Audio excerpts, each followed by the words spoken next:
చివరాఖరికి రవితేజ గారి మిస్టర్ బచ్చన్ మూవీని ప్రీమియర్లో చూసి రావడం జరిగింది. అండ్ సినిమా చూసి వచ్చిన తర్వాత నాకు ఒకటే డౌటు, అసలు ఇది ఏం మూవీ? ఇది యాక్షన్ మూవీయా? పోనీ నవ్వు తెప్పించే కామెడీ మూవీయా?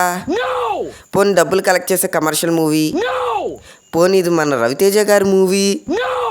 ఇది అసలు మిస్టర్ బచ్చన్ మూవీ కాదు. ఇందులో అలాంటి ఆస్పెక్ట్స్ ఏం లేవు. నిజంగా ఇది రీమేక్ సినిమా అని చేస్తున్నప్పుడు కనీసం తెలుగు ఎలిమెంట్స్ పెట్టాలి కదా. రీమేక్ అని తెలియకుండా ఈ మూవీలో తెలుగు ఎలిమెంట్స్ కాదు కదా, అసలు మూవీకి ఉండాల్సిన ఎలిమెంట్స్ ఏమీ లేవు. ఏమిటండి మీరు మాట్లాడేది? ఈరోజు నాకు ఒంట్లో కొద్దిగా బాగాలేదు, సో వాయిస్ బాగా అడ్జస్ట్ చేసుకోండి. అండ్ ఈ మూవీలో రవితేజ గారి సినిమాకు ఉండాల్సిన ఆస్పెక్ట్స్ ఏం లేవు. వెంకీ మూవీని చూసుకోండి, నా ఫేవరెట్ అసలు అది. ట్రైన్ సీన్లో బ్రహ్మానందం గారితో ఉన్న కామెడీ అయితే పీక్ ఆఫ్ ది మూవీ.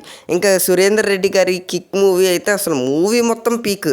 మరి మిస్టర్ బచ్చన్లో అలాంటి పీక్ మూమెంట్స్ ఏం లేవా అంటే ఉన్నాయి, కానీ పీక్ కాదు.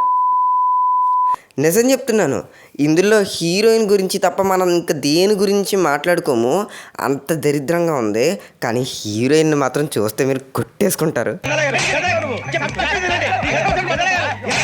అంటే ఆ సీన్స్ చూసి గెలగెల కొట్టేసుకుంటారు అని నా మీనింగ్.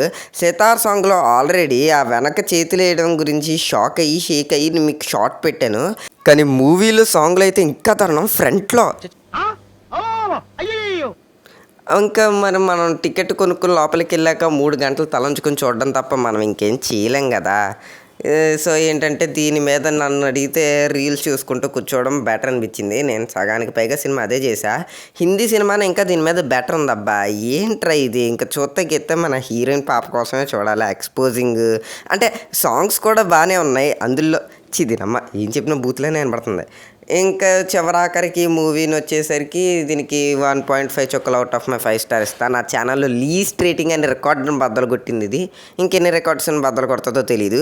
హరిశంకర్ కానీ నాకు కనబడారంటే ఈ సైజు రాడ్ని ఆయన గొద్ద దింపేస్తాను. ఆయన ఇటువైపు రామచ్చంబండి. ఇంకా ఎలాంటి వీడియోస్ కోసం సబ్స్క్రైబ్.